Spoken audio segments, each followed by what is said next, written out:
सो hi everyone, कैसे आप सभी।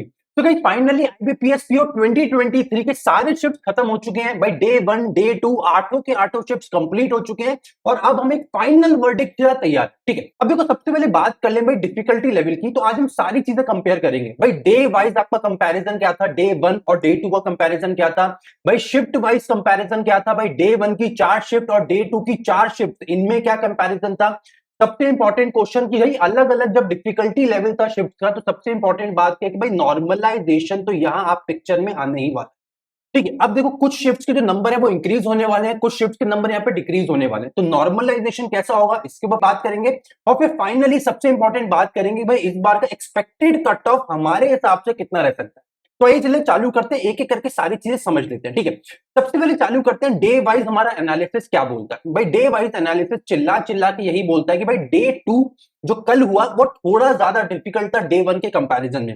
भाई ऐसा क्यों था इसकी बात कर लेते हैं। भाई देखो अगर सेक्शन वाइज यहाँ पे बात करें तो सेक्शन वाइज देखा जाए तो देखो क्वांट की डिफिकल्टी भाई डे 1 में भी बहुत मुश्किल क्वांट आया, डे 2 में भी बहुत मुश्किल क्वांट आया। भाई डीआई ना डे 1 पे बच्चों से बना ना डीआई डे 2 पे स्टूडेंट से बना। भाई अरिथमेटिक भी डे 1 पे मुश्किल आया, कॉम्प्लिकेटेड आया, अरिथमेटिक डे 2 पे ही मुश्किल आया। और सबसे मुश्किल चीज यहाँ पे क्वांट में क्या पूछी गई कि भाई जो डीआई के क्वेश्चंस थे, एक्चुअली डीआई का जो डेटा था भाई, डेटा तो इजी पूछ रहा था भाई, डेटा तो हमें इजी दिया गया था, पर जो क्वेश्चंस पूछे गए थे भाई वो एक एक क्वेश्चन 4 लाइन 5 लाइन 6 लाइन के क्वेश्चन थे। मतलब एक एक क्वेश्चन पढ़ के उसको समझ के डिकोड करके कैलकुलेट करके आंसर देने में भाई एक एक डीआई के क्वेश्चन में 2 से 3 मिनट तक लग रहे थे। दैट मीन्स भाई अगर एक डीआई 5 से 6 क्वेश्चन का बनाने जाओगे तो 10 से 15 मिनट एक डीआई बनाने में लग रहे थे और इस वजह से डीआई मुश्किल था।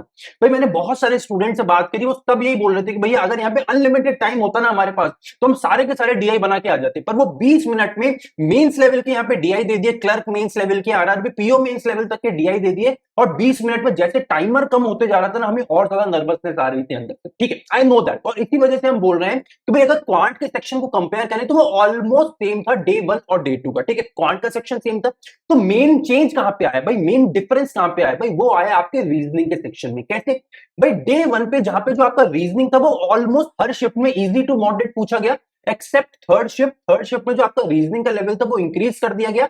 पर बाकी शिफ्ट 1 शिफ्ट 2 और शिफ्ट 4 यहाँ पे रीजनिंग का लेवल बहुत कम था और मेजॉरिटी स्टूडेंट 27 या 30 या इस रेंज में तो करके आए। बहुत सारे बच्चे ऐसे हैं जो 30 प्लस भी क्वेश्चंस करके आए डे 1 शिफ्ट 1 2 और 4 में।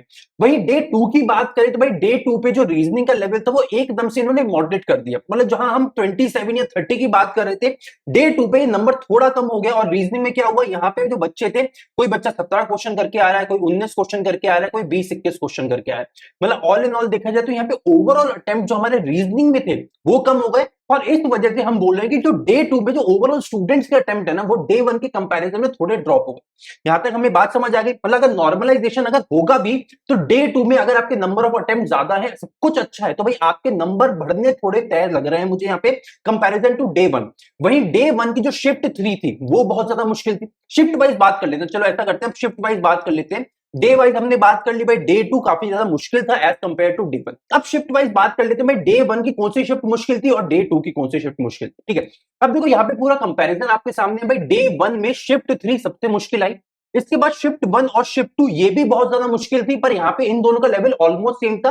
वहीं शिफ्ट 4 यहाँ पे थोड़ी easy I, easy in the sense कि शिफ्ट 1 2 और 3 में नंबर ऑफ अटेम्प्ट्स स्टूडेंट्स के बहुत कम थे, वहीं शिफ्ट 4 में नंबर ऑफ अटेम्प्ट्स इनके कंपैरिजन में थोड़े बच्चे ज्यादा करके आए। ठीक है, देखो शिफ्ट 3 सबसे मुश्किल मैं क्यों बोल रहा हूं डे 1 की, बिकॉज वहां पे क्वांट तो मुश्किल था ही, प्लस रीजनिंग में मॉडरेट लेवल का पूछ लिया गया।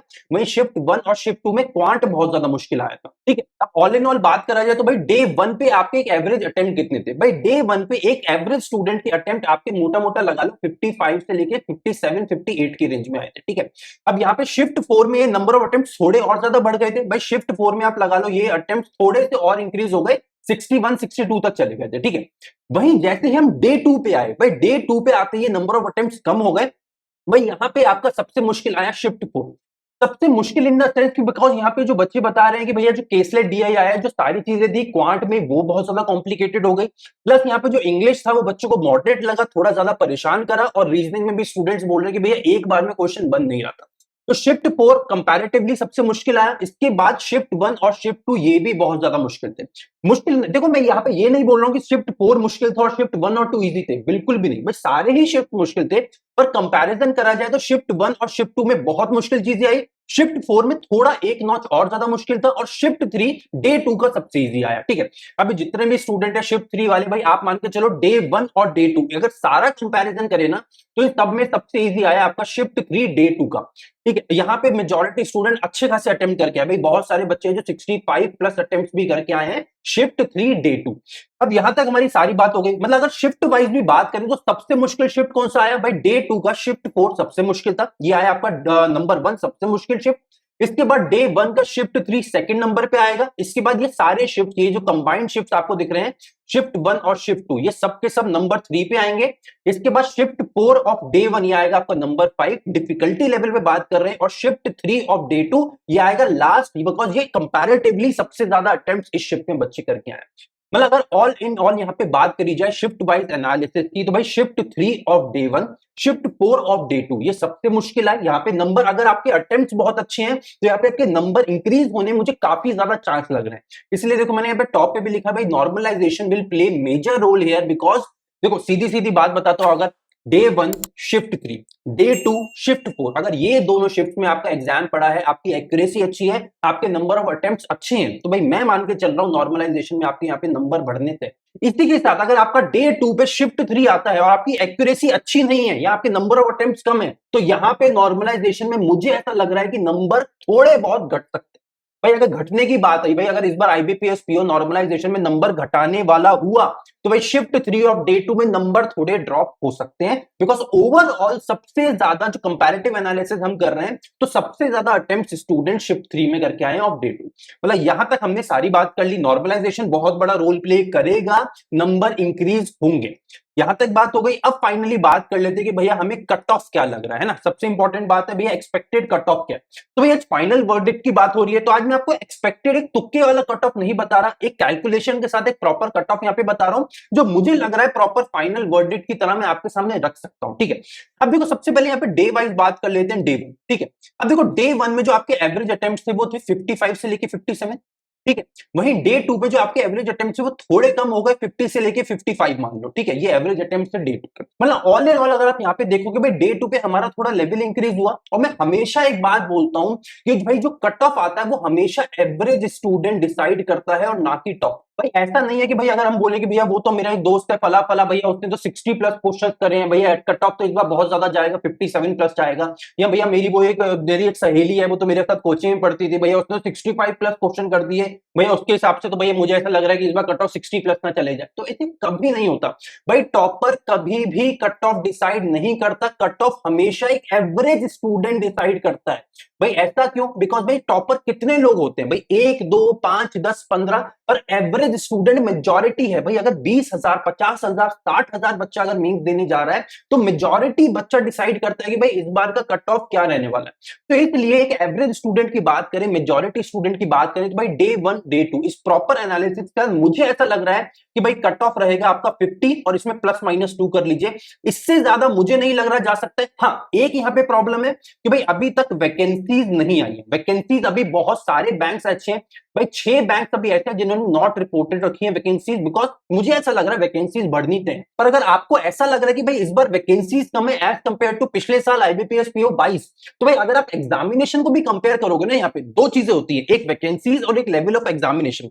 भाई अगर इस बार नंबर ऑफ वैकेंसीज थोड़ी कम हुई है पर लेवल ऑफ एग्जामिनेशन भी बढ़ गया है, तो ये दोनों चीजें एक दूसरे को क्रॉस वेरीफाई भी करेंगी, मतलब कट भी करेंगे एक दूसरे को। तो ऑल इन ऑल मुझे ऐसा लग रहा है कि भाई कट ऑफ पिछली बार से बहुत ज्यादा ड्रास्टिकली चेंज नहीं होगा। अब देखो लास्ट ईयर की बात करें तो भाई लास्ट ईयर आपका यहाँ पे कट ऑफ गया था 49.75, जो कि मुझे लगता है कि भाई इस बार भी इसी के आसपास कट ऑफ रहने के चांसेस बहुत ज्यादा हैं।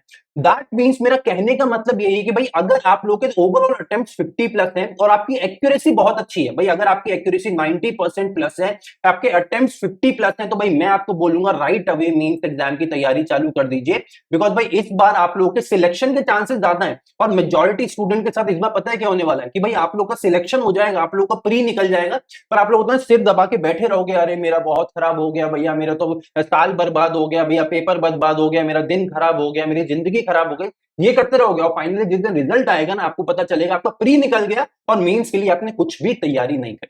तो मैं आज फिर बोल रहा हूं भाई, आज से ही मेंस एग्जाम की तैयारी चालू करो। अगर करंट अफेयर्स अभी तक नहीं पढ़ा है तो मैंने अभी वीडियो अपलोड करा है थोड़े दिन पहले, 2-3 दिन पहले, करंट अफेयर्स कम दिनों में कैसे पूरा कवर कर सकते हो। भाई उस वीडियो को देख लो, करंट अफेयर डेली चालू करो, बैंकिंग अवेयरनेस पढ़ना चालू करो, quant, reasoning, English mains level का लगाना चालू करो। पर हाँ, एक बात यहां पे जरूर बोलूंगा कि भाई इस टाइम पे भाई क्लासेस लेना बिल्कुल बंद कर दो।